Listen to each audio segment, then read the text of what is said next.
আজকের দিনে 1915 সালে একজন এমন মানুষ মৃত্যুবরণ করেছিলেন যিনি তার সাহস ও বীরত্বের জন্য পরিচিতি লাভ করেছিলেন। তিনি হলেন যতীন্দ্রনাথ মুখোপাধ্যায়। আমি দেবাশিস। Good morning everyone. একবার জঙ্গলে তিনি এক ক্ষুধার্ত বাঘের মুখোমুখি হন এবং তার শক্তিশালী বুদ্ধি ও শারীরিক কৌশলের মাধ্যমে তিনি বাঘটিকে হত্যা করতে সক্ষম হন। এই ঘটনার পর তার নাম হয় বাঘা যতীন। তিনি ছিলেন একজন বিশিষ্ট ব্রিটিশ বিরোধী বাঙালি বিপ্লবী নেতা যিনি যুগান্তর নামক বিপ্লবী সংগঠনের প্রধান ছিলেন। তিনি 1879 সালের 7 ডিসেম্বর কুষ্টিয়া জেলার কয়া গ্রামে জন্মগ্রহণ করেছিলেন। তার পৈতৃক নিবাস ছিল বাংলাদেশের যশোর জেলার ঝিনাইদহ মহকুমার রিছখালী গ্রামে।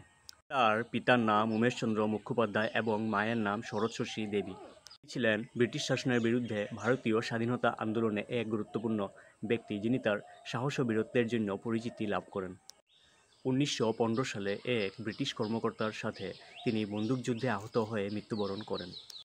অরবিন্দ ঘোষের সংস্পর্শে এসে তিনি শরীর গঠন, গাছে চড়া, সাঁতার কাটা এবং বন্দুক ছোড়ার প্রশিক্ষণ নেন।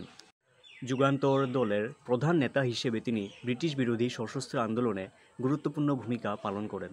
বাঘা যতীন ব্রিটিশ বিরোধী স্বাধীনতা আন্দোলনে একজন বীর হিসেবে পরিচিত, যিনি ভারতে ব্রিটিশ শাসনের বিরুদ্ধে সশস্ত্র প্রতিরোধের পথ খুলে দিয়েছিলেন। তার বীরত্ব ও আত্মত্যাগ আজও স্মরণীয়। আজ উনার 111তম মৃত্যুবার্ষিকীতে আমি আমার এই ভিডিওর মাধ্যমে এই মহান নেতাকে সশ্রদ্ধ শ্রদ্ধাঞ্জলি জানালাম। আজকের এই ভিডিওটা এতটুকুই আসলো। ভিডিওটা ভালো লাগলে তোমরা ফেসবুক পেজটারে আমার ফলো করে নিও আর আমার ইউটিউব চ্যানেলটারে সাবস্ক্রাইব করে নিও।